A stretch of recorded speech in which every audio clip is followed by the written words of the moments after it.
сказать, что 21 день, чтобы формировать новые привычки. Мы уже имели достаточно времени для нескольких новых привычек. Но еще есть факт, что люди будут в страхе. Да? Без вакцинации вот есть большая вероятность, что еще огромная категория людей будут жить в страхе, и это тоже будет постоянное давление на их поведение.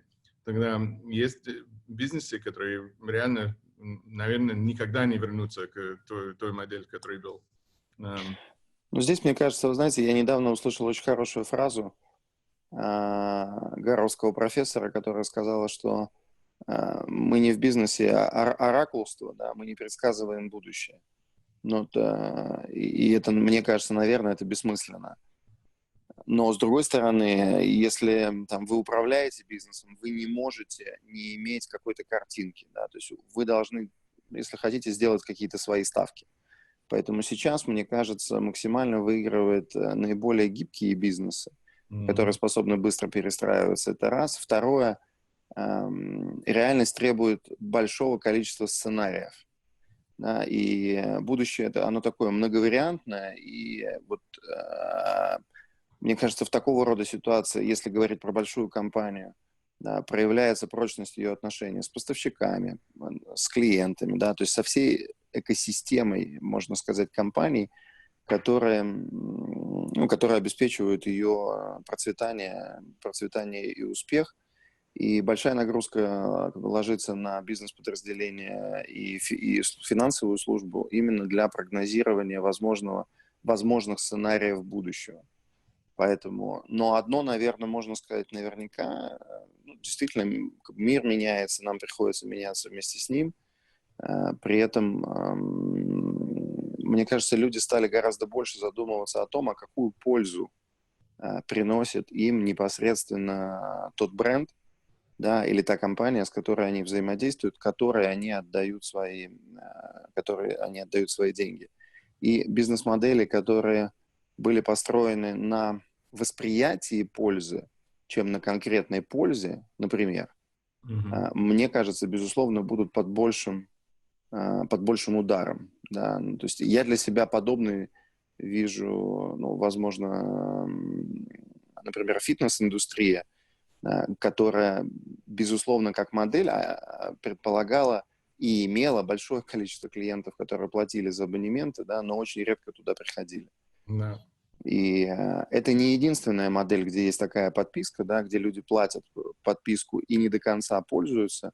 Вот мне кажется, бизнесы, у которых будет то, что называется low engagement, да, или низкое вовлечение в жизнь клиента, в то, чтобы создать эту картинку полезности, в том числе в реальной клиентской жизни, в решении клиентских вопросов или ситуаций, с которыми клиент сталкивается, вот такого рода бизнесы будут под угрозой.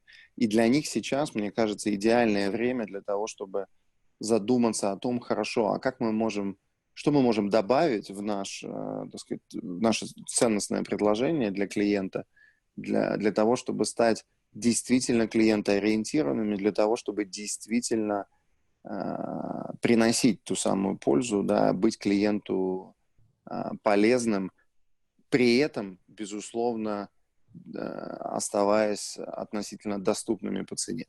То есть, мне кажется, давление на цену в ближайшие годы, по крайней мере, в нашей стране, мне кажется, будет очень большим именно в силу того, что рост экономического благосостояния людей, он, к сожалению, я бы так сказал, он не то что замедлился. Будет падение реальных доходов, безусловно. И люди гораздо более внимательно, что ли, будут относиться к своему потреблению. Да. Это интересная упаковка тем, отношения, которые приносят пользу. Это очень интересно. Это один из элементов отношений центричности, где отношения становятся взаимовыгодны. Тогда каждый человек ценный, каждый участник в это отношение ценный, и каждый получает ценность от взаимодействия, от отношений. И это, я думаю, больше и больше чувствуется. И видим, есть часть, мы обсуждали это раньше, вот часть про бизнесы, которые обучают и имеют какой-то фактор образования, ну, как использовать свой функционал, как использовать другой функционал. Мы даже, когда мы были вместе в Алфе, мы запускали вот про финансовую грамотность. И помнишь, когда мы только хотели это запускать, было много людей, которые сказали: окей, если мы обучаем людей, как сберегать, как будем зарабатывать на кредите. И такие подходы просто не совпадали в самом мышлении банкир. Мы даем кредиты, если обучаем людей, как сберегать, как это будет работать. Но со временем вот, ну, как-то реакция была очень хорошо. И мы даже видели, что это клиенты после 1,5-2 года, что, ну, когда мы отслеживали их после обучения, что они вели себя как лучше для банка. Было меньше дефолтов, больше продуктов на одного, остатки лучше, меньше просроченных платежей и так далее, и так далее. Было интересно обучить людей, как лучше управлять своей финансами. И я думаю, вот таких моментов больше и больше, где банки ведут себя ответственно, где банки обучают людей, как лучше быть, и это приносит пользу к клиенту в другой форме, чем было раньше. Ты согласен с этим? Я согласен, да, мне кажется, это более долгосрочный взгляд, и наверное, мне кажется, он более правильный, что ли, потому что если в целом будет больше людей, которые хорошо понимают, что такое сложный процент, в чем разница там обычного процента и аннуитета, почему даже откладывая 5% своего ежемесячного, да, своей ежемесячной зарплаты с 25-летнего возраста к пенсии вы получите приличную сумму. Многие просто считают в абсолютном, Да. то есть умножают зарплату, считают в абсолютных значениях и думают: не, ну это ни к чему не приведет. Это слишком маленькая сумма. Но вот в этом-то прелесть слишком маленьких сумм, которые накапливаются каждый месяц. И поэтому в целом я 2 руками за финансовую грамотность. Будь моя воля, я бы ввел этот предмет еще в школьную систему образования Да. и как минимум в университетскую, потому что удивительный факт, что деньги и вообще обращение с деньгами — это, мне кажется, критически важный жизненный навык, который никто нам не преподает. То есть мы все ему учимся как-то сами, при этом по дороге, возможно, совершая большое количество ошибок. Да. Я вспоминаю себя на заре 2000-х. Я брал кредит в русском стандарте. Не помню, то ли молодая семья, то ли мы там стиральную машину мы покупали, то ли еще что-то. И я, и просто интереса ради, там документы остались, я спустя много лет просматривал там условия. Я даже не буду называть ставку, которая там была, потому что она была, в тот момент русский стандарт был фактически монополистом того рынка.